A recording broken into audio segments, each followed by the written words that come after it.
Bonjour et bienvenue dans cette seconde vidéo consacrée à Kaspersky Security 8 pour Microsoft Exchange Server. Cette première section intitulée Protection du serveur vous permet de configurer séparément le moteur antivirus et anti-spam. Dans la rubrique Paramètres d'analyse, vous avez la possibilité, si besoin, de désactiver la protection des boîtes aux lettres et ou du transport hub. Vous pouvez également définir l'action à appliquer en cas de découverte d'objets infectés ou protégés, ou encore endommagés, avec ou sans enregistrement d'une copie visualisable dans la section Sauvegarde. Dans les règles d'exclusion, vous pouvez choisir de ne pas analyser les archives, même si cela n'est évidemment pas conseillé, ainsi que les archives imbriquées, par exemple un malware dans un zip, lui-même dans un zip, etc. Vous pouvez aussi choisir le niveau d'imbrication. Enfin, vous pouvez créer autant de listes blanches que vous souhaitez. Notez au passage la possibilité de désactiver certaines banques, boîtes et ou dossiers publics. Vous pouvez programmer également des analyses en arrière-plan, l'équivalent des analyses à la demande de l'antivirus Workstation. Programmez la tâche selon vos besoins.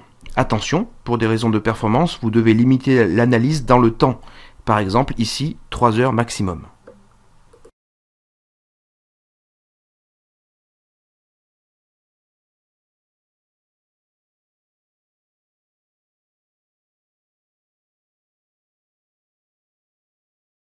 Remarquez que d'une manière générale, dès que vous faites une modification dans l'interface, le bouton enregistrer se met à clignoter pour vous faire penser à bien appliquer les changements.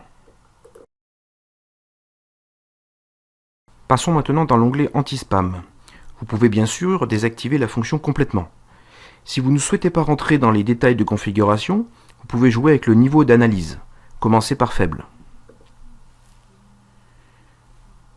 Au niveau des actions possibles, attention, ignorer ne veut pas dire que le spam ne sera pas traité. Cela veut dire que les règles définies ci-après seront appliquées. Par exemple, par défaut, les cases « Ajouter un classement SCL permettant le déplacement automatique du mail dans le répertoire courrier indésirable d'Outlook » et « Ajouter un intitulé » sont validées. Sinon, bien sûr, vous pouvez toujours rejeter ou supprimer le mail. N'oubliez pas que si vous bloquez sur un terme technique, vous pouvez à tout moment appuyer sur la touche F1 pour accéder à une aide détaillée sur le sujet. Vous avez ici, par exemple, une explication sur le système de score utilisé par Kaspersky.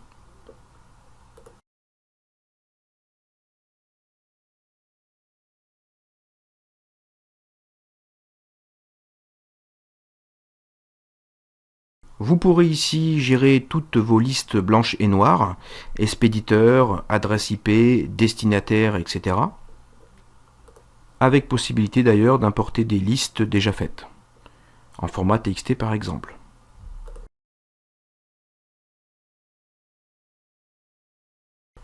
Dans les paramètres avancés, vous pouvez rajouter ou enlever des critères, augmentant ou diminuant ainsi le score du spam potentiel. Nous vous conseillons de laisser par défaut dans un premier temps.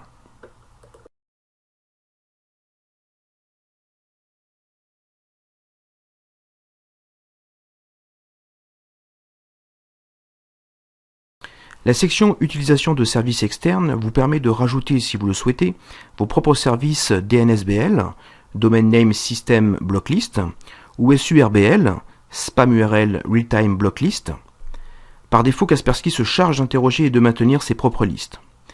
Vous pouvez également utiliser d'autres technologies, comme le SPF, Sender Policy Framework, mais attention à ne pas créer trop de faux positifs. Notez que par défaut, la case UDS, Urgent Detection System, est cochée. Cette technologie propriétaire Kaspersky, dite dans les nuages, interroge les serveurs anti-spam à travers le monde pour stopper les cybermenaces émergentes rapides. Passerons rapidement sur la section paramètres complémentaires. Si besoin, consultez l'aide en ligne.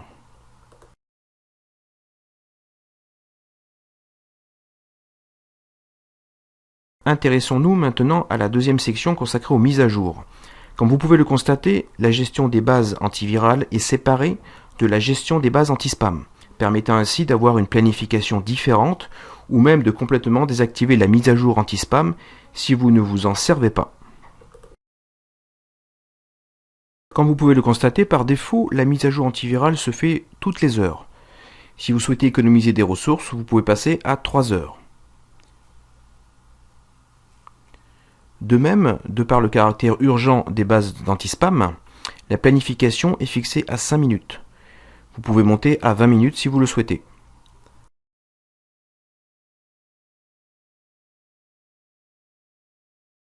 Quant à la configuration de connexion, elle est consacrée à la gestion du proxy si vous en utilisez un. Notification.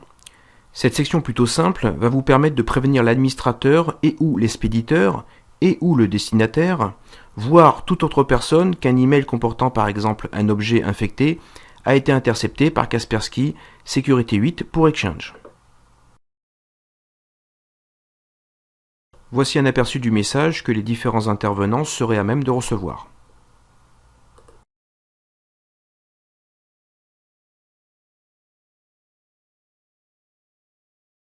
Intéressons-nous maintenant à la partie sauvegarde. Il s'agit d'une quarantaine d'administratives, Kaspersky Security permettant en effet de conserver une copie de l'objet original dans la sauvegarde avant de le traiter. Ainsi, les actions suivantes sont disponibles pour l'administrateur. Enregistrer sur le disque afin de récupérer les informations contenues dans l'objet. Il est possible également de restaurer l'objet et de le soumettre à une nouvelle analyse antivirus à l'aide de la version actualisée des bases. Envoyer au destinataire, les objets enregistrés seront accessibles au destinataire, ce qui est pratique en cas de faux positif. Supprimer du dossier sauvegarde ou encore afficher les propriétés du message.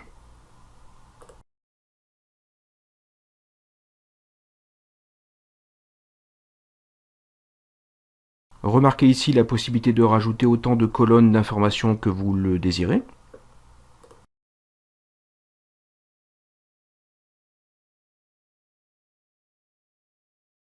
Toujours au niveau de la partie sauvegarde, vous disposez d'une recherche multicritère. Par exemple, ici, je filtre uniquement sur les virus. Je peux également filtrer sur le destinataire.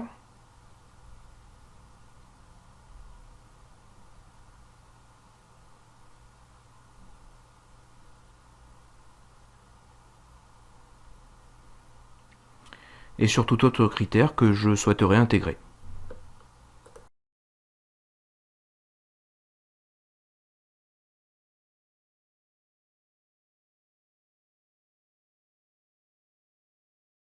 La section rapport vous permet en quelques clics de générer des rapports instantanés ou programmés. Par exemple ici, je souhaite recevoir un rapport sur l'activité virale dans les emails. Je choisis la date et les destinataires et si besoin, je peux visualiser le rapport immédiatement.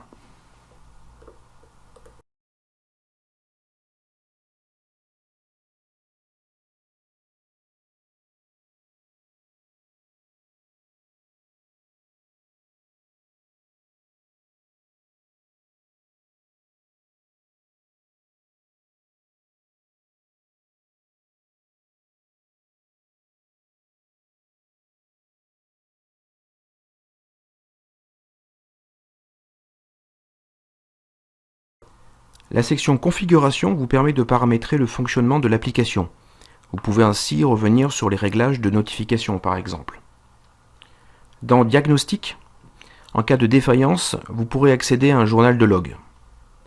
Enfin, si besoin, vous pourrez limiter les enregistrements de données dans la dernière partie. Terminons ce didacticiel par la section licence. Comme vous pouvez le voir, la notion de licence complémentaire est complètement gérée, permettant ainsi un renouvellement facile. X jours avant la fin, vous pourrez également vous faire notifier. Merci d'avoir consulté cette vidéo dédiée à Kaspersky Security 8 pour Exchange Server. À bientôt.